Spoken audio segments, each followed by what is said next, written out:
verset 33, qui par la foi vainquirent des royaumes, exercèrent la justice, obtinrent des promesses, fermèrent la gueule des lions, éteignirent la puissance du feu, échappèrent aux tranchants de l'épée, reprirent des forces après avoir été malades, furent vaillants à la guerre et mirent en fuite des armées étrangères. Alléluia. Et nous avons dit la fois passée que par la foi, tel que nous sommes là, nous pouvons réaliser de grandes choses. Dieu nous prend tel que nous sommes, avec nos faiblesses. Alléluia. Avec nos faiblesses, Dieu nous prend comme nous sommes là. C'est à nous, tout simplement, de faire confiance à Dieu. La foi, c'est tout simplement faire confiance à Dieu. Et nous avons anticipé la fois passée avec le chapitre 12, avec les 2 premiers versets qui nous dit que nous donc aussi, puisque nous sommes environnés d'une si grande nuée de témoins, des hommes et des femmes qui par la foi accomplirent des grandes choses.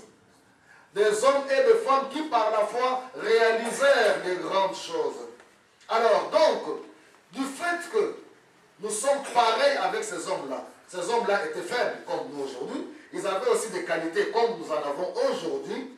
La chose que nous sommes appelés à faire, nous devons nous débarrasser de tous les fardeaux. Nous devons les déposer au pied de la croix. Nous sommes dans la nouvelle alliance, alléluia, où Christ s'est chargé de tous nos fardeaux à la croix. Nous n'avons plus le droit, nous ne devons plus trouver cela un privilège de porter nos fardeaux et d'en parler du matin jusqu'au soir, comme si on prenait plaisir à parler de nos soucis et de nos problèmes.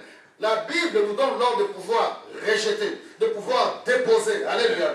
Il dit, rejetons tout fardeau et le péché qui nous enveloppe si facilement. Et courons. Nous devons être scellés. Nous devons nous plonger dans la carrière, alléluia, dans laquelle Christ nous a appelés. La vie chrétienne, nous avons dit la fois passée, est comparée à une carrière sans retraite. Jusqu'au jour où le Seigneur nous appellera pour que nous puissions entrer dans la félicité de notre Dieu. Quand nous courons dans cette carrière, nous n'avons pas les yeux qui errent ça et là. Alléluia. Nous ne devons pas être distraits. Notre focus est Jésus-Christ. Alléluia. Nous n'avons pas à fixer nos yeux sur toutes les difficultés ou les problèmes qui nous environnent. Si nous voulons réaliser de grandes choses, par la foi, notre focus est Jésus-Christ. Je suis venu dire à quelqu'un aujourd'hui d'arrêter de parpiller ses yeux. Alléluia. Focalise-toi sur Christ. Lui qui a tout accompli à la croix. À la fin, nous allons prendre part au repas du Seigneur. C'est une autre façon de dire aussi que nous avons continuellement nos regards fixés sur l'œuvre de la croix. Alléluia. L'œuvre de la victoire. Par laquelle nous avons été sauvés et introduits dans la présence de notre Dieu. Je suis venu révolutionner la foi de quelqu'un aujourd'hui. Dieu s'adresse à toi. Que tu n'es pas venu dans ce monde pour être un spectateur. Alléluia. Amen. J'aime bien le dire à l'Ingala. Alléluia. Donc, il est temps maintenant que tu arrêtes de penser que non, que tu es un accompagnateur dans ce monde. Que tu es un spectateur de la vie. Tu es assis dans une salle et puis la vie défile devant toi. Les autres sont des acteurs. Et puis toi, tu es là, assis, comme si tu étais vraiment, tu ne valais pas la peine. Non. Dieu ne t'a pas envoyé sur cette terre pour être un spectateur. Tu dois jouer un rôle principal dans ta propre vie. Tu es l'acteur de ta vie. Alléluia. Dieu veut que tu sois l'acteur de ta vie. Dieu veut que tu sois un acteur dans cette société. C'est pour ça que nous sommes en train de parler de la foi. Et la liste qui est là, nous avons vu toutes ces personnes. Ces hommes avec leurs qualités et leurs faiblesses, à cause de la foi, ces hommes ont été des acteurs. Alléluia. Amen. Ils ont été des acteurs.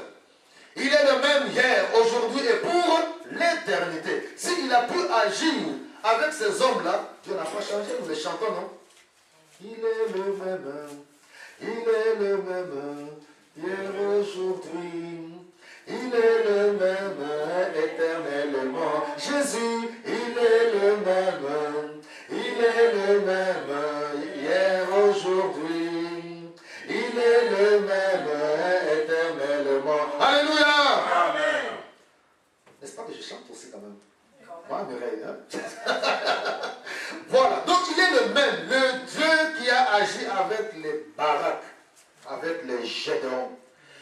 Le sous-thème de notre message aujourd'hui, c'est la mentalité de conquérant. Alléluia. Il est temps maintenant, mes bien-aimés, où nous devons avoir une rage en nous. Donc, nous ne devons pas être de ceux-là qui pensent que, bon, écoutez, bon, c'est fini, Jésus revient bientôt, nous croisons les bras. Non, alléluia. Amen. Nous nous préparons pour entrer dans la félicité de Dieu. Alléluia. S'il revient aujourd'hui, nous bénissons Dieu. Mais étant donné qu'il nous laisse en vie, Dieu veut que nous puissions être des conquérants. Nous l'avons vu au verset 32. Qui dirais-je encore, le temps me manquerait de citer toutes ces personnes, ces hommes qui par la foi vainquirent des royaumes. En d'autres, une autre version dit que non, ils conquièrent, ils ont conquis des royaumes. Dieu veut que nous puissions avoir la mentalité des conquérants. J'aimerais bien que cette parole soit imprégnée dans notre esprit, que la nouvelle alliance, notre Église, dorénavant, nous sommes des hommes et des femmes qui avons la mentalité de conquérir. Alléluia. C'est à cela que Dieu nous a appelés. Dieu ne nous a pas appelés à être des pleurnichards, pleurer, pensant que c'est ça l'humilité. Ah, d'ailleurs, il sort, comme je disais pour Gédéon. Ah, Seigneur, vraiment, nous sommes de une petite tribu là. Hein? Vraiment, si vraiment tu étais là, tu as délivré nos pères, mais voilà aujourd'hui, qui sommes-nous? Nous refusons cette mentalité. Et mais nous voyons que quand l'ange s'est adressé à Gédéon, il l'a appelé vaillant héros. Alléluia. Dieu t'appelle aussi vaillant héros aujourd'hui. Un héros, c'est celui qui réalise des choses particulières à cause de la mentalité de conquérir par la foi. Alors, je vais laisser la liste de toutes ces personnes que nous avons vues. Je veux parler de quelqu'un. Cet homme-là, c'est un exemple. Il n'est pas le seul, hein, bien sûr. Parmi tant d'autres, Dieu nous donnera le temps au fur et à mesure de voir aussi d'autres. Nous allons dans Josué. Le livre de Josué. Josué au chapitre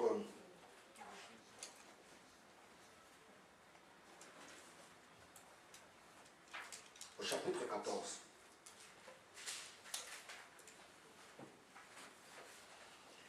Josué chapitre 14, nous lisons. Ouais, je veux lire et au fur et à mesure on va sortir. Chapitre 14, on peut commencer à partir.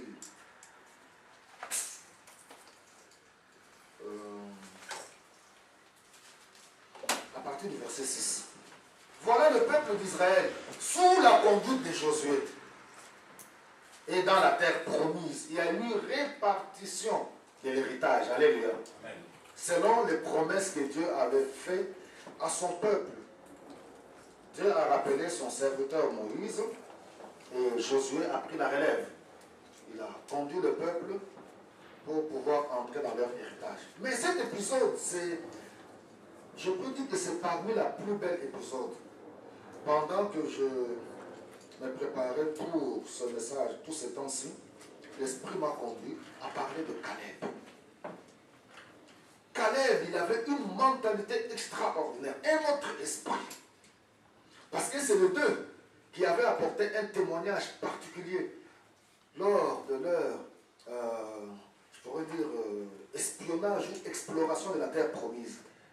Sous l'ordre de Moïse, quand Moïse avait envoyé le peuple, on aura à le lire. Mais voici ce que Caleb dit à partir du verset 6. Les fils de Juda s'avancèrent vers Josué à Gilgal.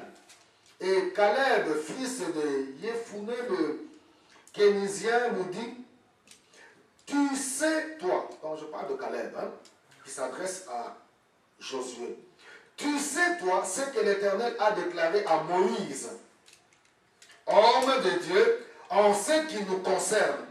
C'est-à-dire que la mentalité d'un conquérant, c'est quelqu'un qui doit savoir retenir la parole de Dieu, les promesses de Dieu. Il doit s'appuyer sur les promesses de Dieu. Il ne s'appuie pas en l'air. Tu sais ce que Dieu avait dit par la bouche de son serviteur Moïse. Tu sais ce que Dieu a dit par rapport à ma situation dans les Saintes Écritures. La première des choses, la mentalité d'un conquérant est appuyée s'appuie sur la parole de Dieu, pas autre chose, sur les promesses de Dieu. Et non pas sur une philosophie, et non pas sur les sensations ni les émotions, alléluia, mais sur la parole de Dieu, sur les promesses de Dieu. C'est ce que Caleb dit à Josué, verset 7. J'étais âgé de 40 ans lorsque Moïse, serviteur de l'Éternel, m'envoya de Kadesh Barnéa pour espionner dans le pays, et je lui fis un rapport avec droiture de cœur. Caleb était un homme droit. Alléluia. Ce n'était pas un homme taillant, un homme suspect. Il était vrai. Il a été sincère. Il a fait un rapport avec sincérité et franchise. Ce n'est pas comme les chrétiens d'aujourd'hui, alléluia, alléluia, mais dans la bouche, le mensonge. Nous, les chrétiens d'aujourd'hui, directement, tout est calme. Alléluia. Font les uns avec les autres. Nous, les chrétiens d'aujourd'hui. Mais il dit que non, je te fais un rapport avec droiture de cœur. Nous devons imiter de telles personnes, être des hommes droits, qui marchent dans la droiture. Et puis il dit, mes frères qui étaient montés avec moi firent perdre courage au peuple. C'est-à-dire les 10 espions, il y en avait 12. Avec le chef de chaque tribu, 12 espions. Vous allez voir, sur les 12, il n'y a eu que 2 qui se sont distingués. Tous les autres 10, ils sont découragés. Ne soyons jamais, mes bien-aimés, dans ce temps de la fin, de ceux-là qui décourageons les autres. Mais soyons de ceux-là qui encourageons. Alléluia. Qui apportons vraiment de l'encouragement à tous ceux qui sont faibles. Ils ont découragé,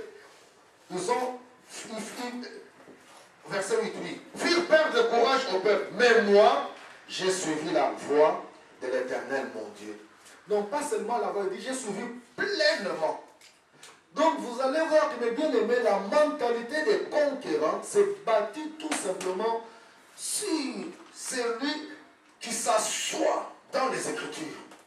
Il dit, j'ai suivi pleinement la voie de l'Éternel. C'est-à-dire les instructions de Dieu, la parole de Dieu.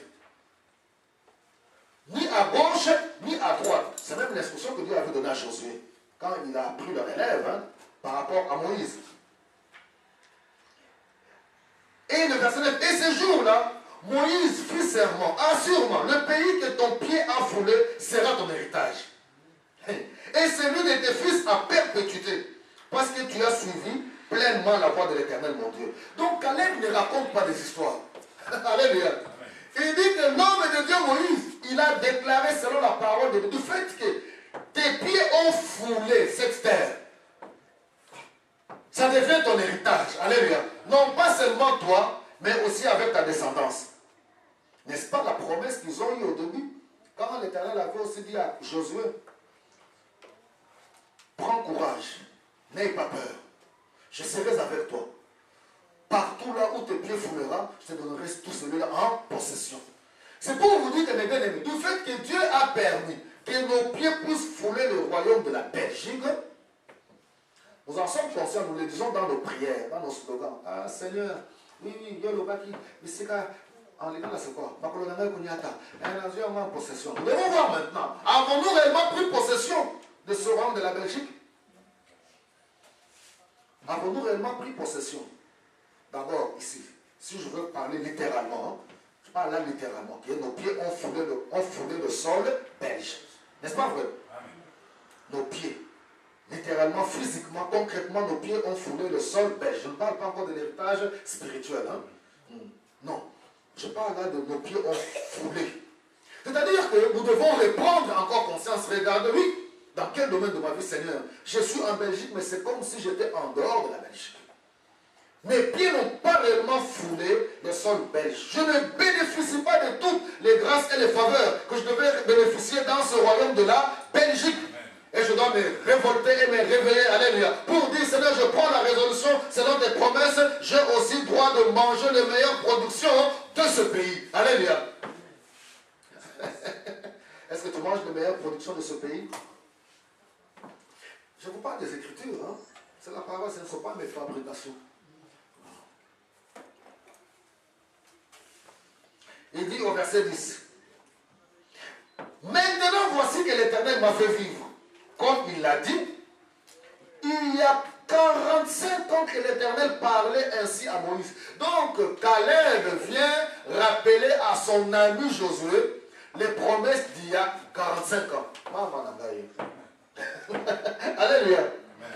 Ce n'est pas les promesses d'une année ou de 2 ans. Il dit qu'il y a 45 ans, il avait 40 ans. Maintenant, Caleb a 85 ans. C'est-à-dire que pour nous, c'était déjà fini, hein, nous d'aujourd'hui. Je vois nous, particulièrement les Africains, avec beaucoup de respect, mes mamans, mes soeurs. Vous allez voir nos mamans africaines, 40 ans, 50 ans, déjà fatiguées. Hein? Vous comprenez un peu, 60 ans terminé, on n'a plus de vision.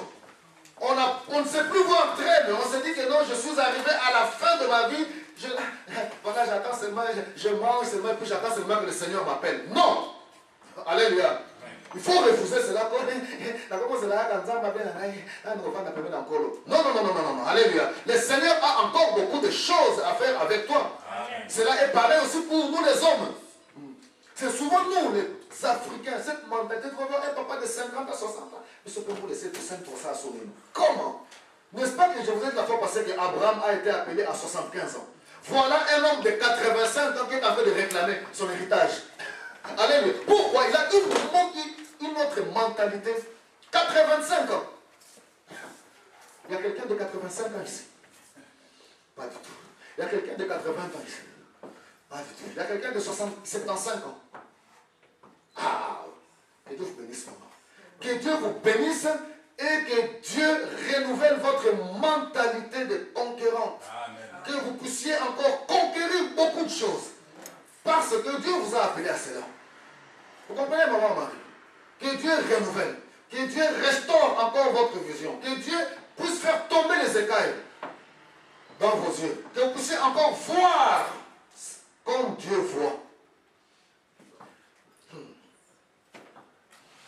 Caleb dit, au verset 10, maintenant voici que l'Éternel m'a fait vivre. Comme il a dit, il y a 45 ans que l'Éternel parlait ainsi à Moïse. Ce n'était pas le discours de Moïse. Il insiste que l'Éternel parlait ainsi à Moïse.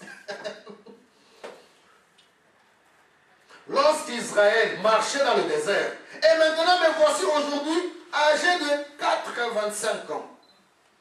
Je suis encore vigoureux. Alléluia. J'aime toujours donner cet exemple. Quand je vais courir, quand je fais mon sport, je fais mes jogging, je ne vois pas des Africains âgés. Rarement je vois les blancs, très âgés, les femmes blanches, les mamans de votre âge, qui sont là qui courent. On voit les hommes blancs qui courent. Les Africains. Il dit que je suis encore vigoureux. Un homme de 85 ans. Pourquoi? À cause d'un autre esprit qu'il avait, de la mentalité qu'il avait. Vous savez, une telle mentalité nous donne la bonne santé, nous donne la force de vivre longtemps. Il ne dit pas que l'autre là, on a 85 ans, nous autres, c'est les mythes. Hein? Il dit, je suis encore vigoureux comme au jour où Moïse m'envoyait. Alléluia. C'est-à-dire que comme au jour où Moïse m'envoyait, j'étais encore fort. J'ai cette même force. Il dit, j'ai autant de force maintenant que j'en avais alors pour le combat. Comme pour sortir et revenir. Ah, c'est un homme extraordinaire. C'est un homme de foi. Je veux que cette personne, cet homme Caleb, qu'il révolutionne notre mentalité, notre foi. Un homme de 85 ans qui dit que j'ai la même force que j'avais quand j'avais 40 ans. Je suis capable de sortir, d'aller combattre et de revenir. Alléluia. Je suis capable d'aller, d'exercer beaucoup de choses et de revenir. Je suis capable. Et voilà maintenant le cœur du message au verset, il dit, donne-moi cette montagne dont l'Éternel a parlé ce jour-là. Alléluia. Qu'est-ce que Dieu t'a promis? Qu'est-ce que Dieu t'avait dit? Il dit à Josué, donne-moi cette montagne dont l'Éternel avait parlé. Qu'est-ce que Dieu t'avait parlé? Est-ce que Dieu avait déjà parlé pour toi dans la bouche d'un serviteur de Dieu? As-tu déjà lu une sainte parole? Tu as une promesse de Dieu que Dieu t'avait promis un jour. Tu te donneras. Le temps est arrivé aujourd'hui de réclamer. Donne-moi ici dans le royaume de la Belgique. Alléluia. Ce qui me dit. Jean-Philippe, donne-moi aujourd'hui Nous voulons entendre des témoignages cette semaine. Il faut que certaines personnes vivent des témoignages. Seigneur, dans ce royaume de la Belgique, donne-moi. Amen. Alléluia. Donne-moi. C'est fini le temps de pleurnicher. Comme j'ai toujours dit, non, on n'est pas des orphelins. Nous avons un Père formidable. Alléluia. Amen. Un Père à qui toutes choses, je ne prêche pas la prospérité. Vous comprenez un peu, hein? Ah, donc il y a une différence, hein, parce que souvent quand on entend, on sait comment voilà les bons. Non, non, il y a une différence dans ce que nous sommes en train de dire. Même la prospérité, elle est biblique. Mais nous voulons, vous comprenez un peu? Je ne parle pas de la prospérité comme elle est mal enseignée, hein, comme elle est, sans juger qui que ce soit. Mais je suis en train de parler des choses vraies. Les promesses que Dieu t'a faites et que tu réalises aujourd'hui que le temps est arrivé. Alléluia. Que tu puisses prendre possession de ce qui t'est dit. Tu peux aussi dire, comme Caleb, donne-moi donc cette montagne dont l'Éternel a parlé ce jour-là. Alléluia.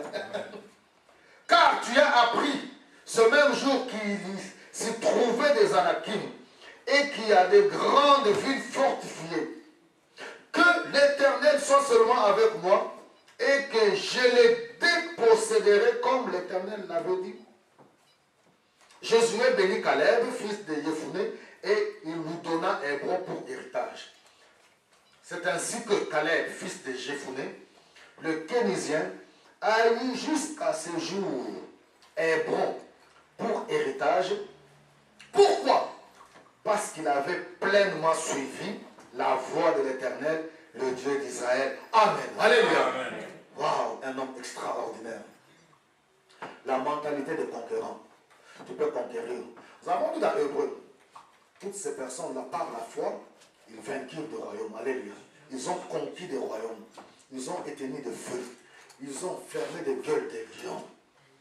Ils ont retrouvé la bonne santé. Voilà quelqu'un comme Caleb, si on peut parler seulement de lui aujourd'hui. Il a un homme de foi à 85 ans. L'esprit de conquérant, il ne s'est pas dit, bon, voilà, c'est fini. J'ai 85 ans, je veux mourir, je me prépare seulement. Comme beaucoup disent seulement, c'est un peu comme c'est comme si on trouve qu'on a échoué, c'est fini, il n'y a plus rien à faire dans ce monde. Non. Nous avons encore beaucoup de choses à faire. Alléluia. Amen. Nous avons beaucoup de choses à faire dans ce monde, dans ce royaume de la Belgique. Qu'est-ce que nous pouvons demander ici à Anderlecht? Pourquoi Dieu a voulu que la nouvelle alliance soit dans ce quartier?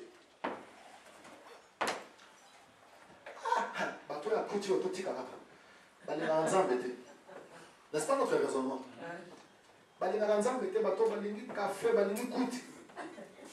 Voilà. Donc nous sommes des perdants d'avance. Nous sommes perdants d'avance. Ce n'est pas une mentalité de conquérant. Donc on est des vrais perdants. Alors vous allez voir que Caleb, quand on nous parle de cette montagne qu'il demande, on nous dit quoi? Il a appris qu'il y a des géants. Il a dit quoi? Avec Dieu, je vais les déposséder dans le Tchamarodibanda. Qui sont les géants ici, dans ce quartier, dans cette commune d'Anderlecht?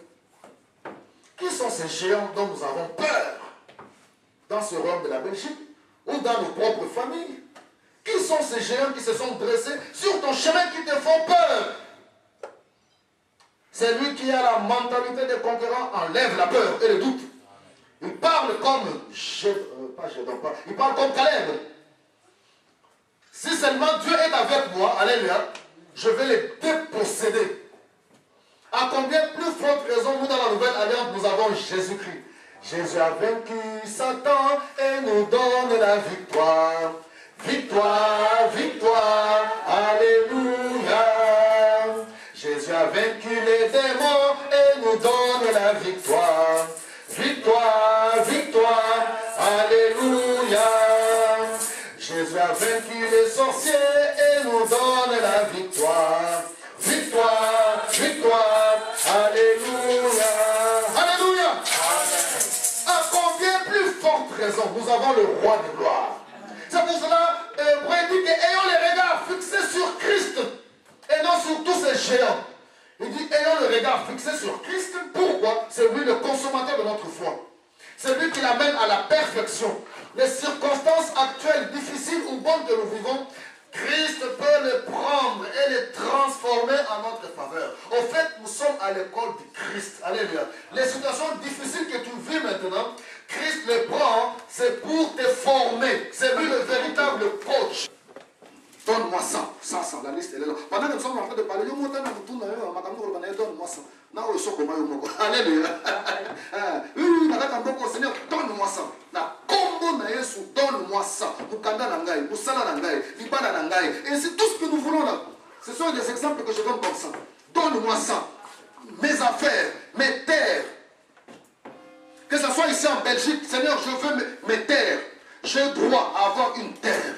J'ai droit d'avoir une concession dans nos pays d'Afrique. Alléluia. Amen. Nous avons droit dans nos pays d'origine. Nous avons droit, Seigneur, j'ai droit. Dans le programme de Dieu avant la fondation du monde, Dieu, dans sa préscience, avait prévu que tu sois héritier, que tu puisses avoir aussi tes terres, que tu possèdes les terres. Alléluia. Amen. Si tu n'en as pas encore, maintenant, ça Dieu me l'a dit ouvertement.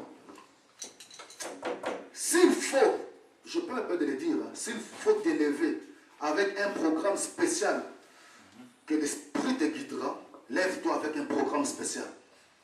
Mets tout en œuvre pour dire, Seigneur, trop c'est trop, j'ai droit à l'héritage, je dois posséder telle chose, telle chose, telle chose, dans mon pays d'origine. Nous quitterons cette terre, alléluia, nous sommes encore sur cette terre. Nous la quitterons, nous n'amènerons pas toutes ces choses. Mais du fait que Dieu veut que nous puissions vivre sur cette terre, alléluia, nous avons droit à avoir ce qu'il faut pour vivre, alléluia. Vous êtes d'accord avec moi? Vous êtes d'accord avec moi? Nous avons droit. Donc, la plupart d'entre nous ici, Dieu va nous accorder, je ne parle pas des enfants, de nous les parents, les adultes, la plupart d'entre nous ici, nous avons encore plus ou moins 40 à 50 ans de vie. La plupart d'entre nous ici. Plus ou moins 40, 50 ans à vivre encore. Alors nous allons vivre comment? En errant, on va alléluia, alléluia. Non, non, non, non. Alléluia. Donc nous avons droit de pouvoir posséder, alléluia, pour vivre comme il le faut. Cela fait partie de notre droit. Je vais juste rappeler cette histoire des espions. Nombre 13, les 3 premiers versets. L'Éternel parla à Moïse et dit, envoie des hommes pour explorer le pays de Canaan que je donne aux Israélites. Donc c'est Dieu qui a décidé de donner. C'est-à-dire que Dieu a prévu des choses à te donner. Et ces choses-là, c'est pour que certaines personnes ont précédé, ils résident. Alléluia. Alors dans le combat spirituel, je ne parle pas du ministère de combat. Je parle dans le combat spirituel biblique de la Bible. Alléluia. Nous avons le droit de déposséder, alléluia, de chasser ceux qui sont sur notre héritage dans le combat spirituel. Il dit, vous enverrez un homme de chaque tribu de leur père, chacun d'eux sera un prince. Moïse les envoya du désert de Paran, donc nombre 13. Tous les hommes étaient chefs des Israélites. Verset 17. Moïse les envoya pour explorer le pays de Canaan. Il leur dit, montez ici par Negueb, puis vous monterez sur la montagne. Je saute. Là, c'est trop long, vous aurez le temps de lire à la maison. Le verset 27. Voici ce qu'ils racontèrent à Moïse après l'exploration, après leur voyage. Nous sommes arrivés dans le pays où tu nous as envoyés. C'est bien un pays découlant de lait et de miel, et en voici le fruit. Mais le peuple qui habite ce pays est puissant. Les villes sont fortifiées, très grandes. Nous y avons même vu des enfants d'Anak. Les Amalécites habitent le pays du Negueb. Les Hittites, les Yébousiens et les Amoréens habitent la montagne. Et les Cananéens habitent près de la mer et sur les rives du Jourdain. Ça, c'est le rapport des 10 faiblards, des hommes sans vision et sans foi. Vous comprenez un peu? Il y a une différence de relater la réalité. Vous comprenez un peu? Hein? On ne va pas renier la réalité. sommes arrivés dans ce pays, nous avons trouvé, il y a des géants, il y a des grands. Mais, vous comprenez un peu, mais, du fait que nous avons la parole de Dieu, du fait que l'auteur de toutes choses, alléluia, nous a dit, nous allons les vaincre. C'est là, nous avons besoin des gens comme des Caleb. Écoutez maintenant le Caleb dont je vous parle aujourd'hui, au verset 30. Caleb fit taire le peuple qui murmurait contre Moïse et dit, montons et nous prendrons possession du pays, car nous en serons vainqueurs. Alléluia. C'est ça la mentalité d'un conquérant. Il dit, taisez-vous. Vous voulez décourager les gens ici, vous voulez commencer à pleurer, à murmurer. Non, nous irons. Et avec Dieu, nous allons vaincre. Mais les hommes qui étaient montés avec nous dirent, nous ne pouvons pas monter pour combattre ce peuple, car il est plus fort que nous. Des faiblards. Et ils décrièrent devant les fils d'Israël le pays qu'ils avaient exploré. Ils dirent, le pays que nous avons parcouru pour l'explorer est un pays qui dévore ses habitants. Tout le peuple que nous avons vu se compose d'hommes d'une haute taille. Nous avons vu les géants, fils d'Anak, de la race des géants. Nous étions à nos yeux comme des sauterelles, comme des mabanques. Et c'est ce que nous étions aussi à leurs yeux. Alors écoutez ce qui... Vous pouvez vous imaginer comment on peut contaminer réellement le mal. Écoutez au chapitre 14. Tout à cause du mauvais rapport des hommes sans foi, des hommes qui ne savent pas voir comme Dieu, des hommes qui ne savent pas s'appuyer sur la parole de Dieu, sur les promesses de Dieu. Et des fois dans l'église, plusieurs sont comme ça. Ils ne savent pas s'appuyer sur la parole de Dieu. J'insiste encore, mes bien-aimés, je parle même d'un regard spirituel ou physique. Aie ton regard fixé sur Christ, sur la parole, sur Jésus le vainqueur, le triomphateur, sur les promesses. C'est pour cela que c'est ce que Hébreu dit. Ayons nos regards fixés sur qui? Sur Christ.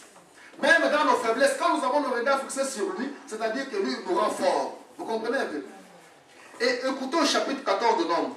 Toute la communauté éleva la voix et poussa des cris.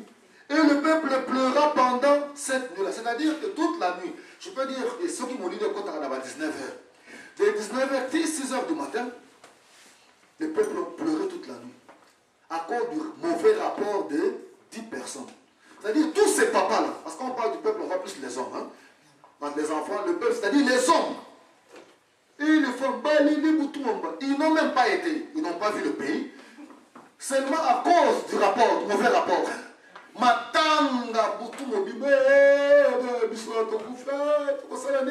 Ils n'ont jamais été à cause du mauvais rapport. On dit que toute la nuit ils ont pleuré. Écoutez le verset. Tous les Israélites murmurèrent contre Moïse et Aaron. Et toute la communauté leur dit, ah, que nous sommes nous morts dans le pays d'Égypte. Et que nous sommes nous morts dans ce désert. Pourquoi l'Éternel nous fait-il entrer dans ce pays pour nous tomber par l'épée? Nos femmes et nos enfants, c'est-à-dire que c'était des hommes qui pleuraient. Comme j'ai dit tout à l'heure, hein, parce qu'il parle de nos femmes et de nos enfants. Je m'excuse un peu le terme terre à terre, des gaillards zéro. Comme on dit dans notre langage courant, des gaillards hauts. Ce n'est pas des hommes. Ça c'est... Ils veulent tout simplement couvrir leurs faiblesses et leurs peurs en citant leurs femmes et leurs enfants. Les femmes et les enfants ne vont pas en guerre. Hein? C'est vous, des peureux. C'est vous qui devez être devant des peureux. Ah, nos femmes et nos enfants deviendront une proie. Ne vaut-il pas mieux pour nous retourner en Égypte? Ça c'est le verset 3. Verset 4. Et ils dirent l'un à l'autre, des hommes, donnons-nous un chef et retournons en Égypte. Comment est-ce que vous imaginez? Tous on a besoin là, en Égypte, en captivité. Retournons en captivité. Des faiblards, des faux hommes. Hein? C'est-à-dire que bois qui c'est là Moïse. Donc bois qui c'est, nommons un nouveau chef et faisons marche en arrière. J'ai beaucoup aimé quand il présidait, tu as dit que non, je ne reculerai pas avec Jésus. Ne recule pas, alléluia. Va de l'avant. Quel que soit ce que tu rencontres sur le chemin, ne prends jamais la résolution de faire marche en arrière. Jamais. Jamais. Parce que c'est lui qui t'a appelé est fidèle. Alléluia. Il est fidèle pour t'amener jusqu'au bon port. Moïse et Aaron tombèrent face contre terre devant toute l'assemblée de la communauté des Israélites. Et le verset 6. Et parmi ceux qui avaient exploré le pays, Josué, fils de Nun, et Caleb, fils de Yéphuné, déchirèrent leurs vêtements et parlèrent ainsi à toute la communauté des Israélites. Le pays que nous avons parcouru pour l'explorer est un pays très très bon. Si l'Éternel nous est favorable, il nous fera entrer dans ce pays et nous donnera. C'est un pays découlant le lait et le miel. Seulement, ne soyez pas rebelles contre l'Éternel et ne craignez pas les gens de ce pays, car ils nous serviront de pâture. Ils n'ont plus d'ombrage pour le couvrir. L'Éternel est avec nous, ne les craignez pas. Alléluia. Si Dieu est pour nous, qui sera contre nous? Si Dieu est avec nous, qui pourra nous résister? Toute la communauté parlait de lapider lorsque la gloire de l'Éternel apparut sur la tente de la rencontre devant tous les Israélites. Je vous épargne la suite. Hein. Dieu parle maintenant à Moïse. Alors, ce peuple, c'est fini, je vais l'éliminer. Je te conserve, toi et ta descendance. Là, je m'adresse aux leaders, serviteurs de Dieu, pasteurs, tout ce que vous voulez, bishop, archibishop, général, apôtre, tout ce que vous voulez. C'est-à-dire que Dieu dit, ce peuple, comme il est rebelle, un peuple qui n'a pas de foi, terminé, je vais l'exterminer. Je te laisse toi-même maintenant, et que toi-même, avec ta descendance, va les posséder.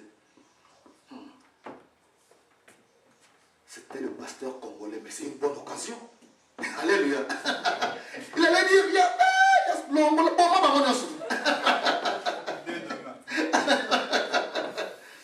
Moïse, ça c'est juste une petite parenthèse, hein, pour voir que c'était un vrai leader. C'était un homme qui ne voyait pas ses intérêts. Parce qu'il avait une passe en or. Hein. On lui a offert ça sur un plateau. Dieu disait, bon, je vais te conserver toi et ta descendance. J'élimine ce peuple.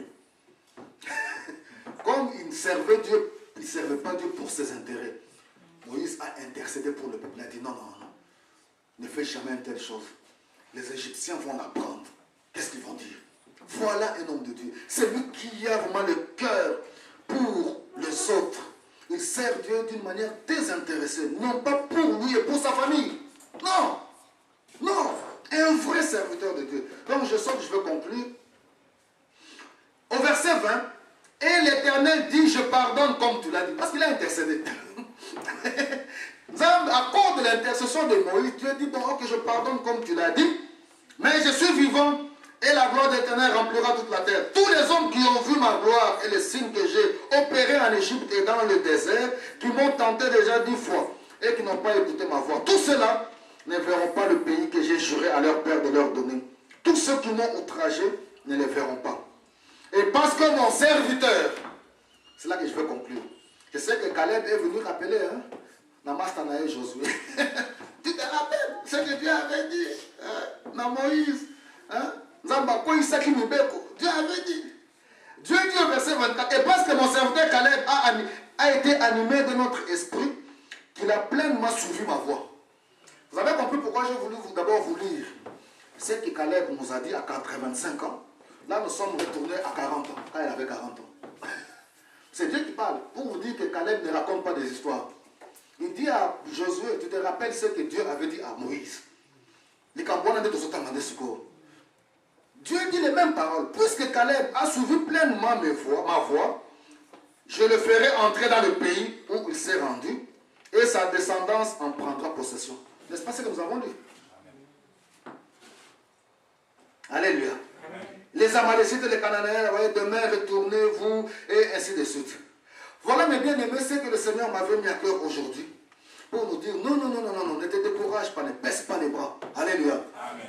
Tu dois que le Saint-Esprit aujourd'hui, non pas seulement aujourd'hui, tous ces jours-ci, que cet esprit, cette mentalité de conquérant habite en toi, pour te dire que non, étant donné que Dieu me laisse la vie sur cette terre, Dieu veut que je puisse conquérir. Quels sont les domaines de ma vie que je n'ai pas encore conquis? Alléluia.